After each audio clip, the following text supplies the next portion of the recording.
Iran जल रहा है। वहाँ के लोग वहाँ के राष्ट्रपति अयतुल्ला खामनेई के खिलाफ विरोध प्रदर्शन कर रहे हैं, हिंसा कर रहे हैं, आगजनी कर रहे हैं। लेकिन क्यों? ये जानने के लिए हमको थोड़ा और पीछे जाना पड़ेगा। लगभग 7वीं शताब्दी में मुसलमानों का ईरान पर आक्रमण हुआ और इस लड़ाई में ईरान के राजा को हराकर मुसलमान अपना सत्ता स्थापित किया, जिसके बाद वहाँ पर हत्या, महिलाओं का बलात्कार और धर्म परिवर्तन का धंधा शुरू हुआ। बहुत सारे पारसी हत्या, बलात्कार और धर्म परिवर्तन के डर से भारत में आ गए और यहाँ बिना किसी डर के यहाँ पर खूब फूले और फले। चलिए बात करते हैं ईरान का। लोग धीरे धीरे मुसलमान तो बन गए, लेकिन अपना संस्कार को नहीं भूले। उनके कल्चर में पारसी धर्म का झलक आज भी दिखता है। इस्लामी क्रांति आने से पहले ईरान में सब कुछ ठीक से चल रहा था, खासकर महिलाओं के लिए। महिलाएं अपना पसंद से कपड़ा पहन सकती थी, महिलाएं अपने पसंद से डांस करना, गाना गाना, पढ़ाई करना, गाड़ी हाँकना, ये सब वो अपने मन से कर सकती थी इस्लामी क्रांति आने से पहले। जैसा कि आपको वीडियो में दिख रहा है, महिलाएं आज भी अब शॉर्ट्स पहन रही है, महिलाएं डांस कर रही है, गाना गा रही है, महिलाएं फिल्म देख रही है, महिलाएं हीरोइन हुआ करती थी उस समय। फिर ईरान में एंट्री होता है अयतुल्ला खामनेई का, जो उस समय बहुत बड़े धार्मिक नेता हुआ करते थे। अयतुल्ला खामनेई का मानना था कि ईरान को इस्लामिक देश बनाया जाए, ईरान को इस्लामिक नियम के अनुसार चलाया जाए, और उन्होंने वहाँ के शासक के खिलाफ विरोध का बिगुल फूंक दिया। देखते देखते ये विरोध पूरे ईरान में आग की तरफ फैल गया, जिसमें भारी हिंसा और जान माल का क्षति हुआ। वहाँ के शासक रेजा पहलवी जान बचा के अमेरिका भाग गए और फिर वहाँ से कभी वापस नहीं लौटे। तब से ईरान में आज तक खामनेई का शासन चलता है।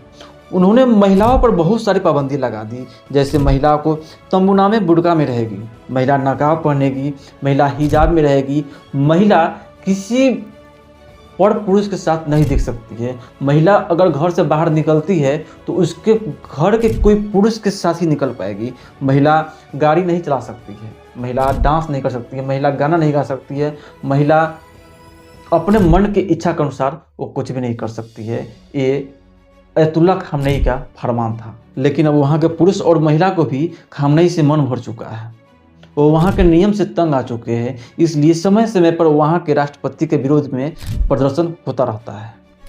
अधिकांशतः वहाँ के महिला हिजाब और बुर्के के विरोध में प्रदर्शन करती है, लेकिन खामनेई सरकार उसको अपने सेना के द्वारा दबा देता है। बहुत से महिलाओं को उसने सड़क पे गोली मरवा दिया, जिसके डर से कि कोई और महिला उसको विरोध न कर पाए। जब ये सब हो रहा था तो अमेरिका इस चीज को बार बार ईरान का विरोध करता रहा है।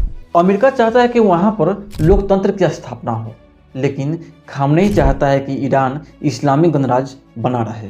एक रिपोर्ट को माने तो ईरान में 75,000 मस्जिदें हैं, लेकिन वहाँ के 50,000 मस्जिद बंद हो गया है, क्योंकि वहाँ के लोगों में इस्लाम का जो बुखार था अब वो उतर चुका है। वहाँ के लोग अब फिर से अग्नि को पूजा करना शुरू कर दिए हैं। अच्छा, अमेरिका चाहता है कि ईरान उसका बात माने, जैसा अमेरिका चाहता है ईरान वैसे ही करे, लेकिन ईरान अमेरिका का बात तो मानता नहीं है, जिस कारण से अमेरिका ईरान पर बहुत सारी चीज़ों पर रोक लगा दिया हुआ है, जिससे ईरान का अर्थव्यवस्था चौपट हो गया हुआ है। अब देखिए ना, अमेरिका का जो $1 होता है, ईरान का 10,45,000 होता है। अगर ईरान किसी बाहरी देश से कोई चीज़ खरीदता है तो उसको डॉलर के मुकाबले पैसा देना पड़ेगा, और डॉलर के मुकाबले रियाल जो है बहुत नीचे चला गया हुआ है। अब इसके कारण ही वहाँ पर बेरोजगारी, महंगाई और भूखमरी बढ़ गया हुआ है, जिससे जनता वहाँ परेशान हो चुका है और जनता खामनेई के खिलाफ पूरा विरोध प्रदर्शन कर रहा है, आगजनी कर रहा है, हिंसा कर रहा है। और वहाँ के लोग बोल रहे हैं कि मुल्ला को भगाओ, खामनेई को भगाओ। जैसे ही खामनेई भागेगा फिर से ईरान अपना पटरी पर वापस लौट आएगा। और यही सब कारण है कि वहाँ के लोग, ईरान के लोग खामनेई के खिलाफ विरोध प्रदर्शन कर रहे हैं। एक तेल भी मैटर यहाँ पर करता है, तेल के लिए भी हो सकता है अमेरिका कोई चाल चल रहा है, लेकिन यहाँ पे जो अभी जो है वही कारण है, वहाँ पे महंगाई, बेरोजगारी और भूखमरी बहुत ज़्यादा बढ़ गया है। और यही सब कारण है कि ईरान में बहुत ज़्यादा प्रदर्शन हो रहा है। तो चलिए आगे देखते हैं कि इस विरोध का कोई फायदा होता है वहाँ की जनता को या नहीं होता है, ईरान में सत्ता परिवर्तन होता है या नहीं होता है, तो बात की बात है। तो आज के लिए इतना ही, मिलते हैं अगले वीडियो में। जय हिंद, जय भारत।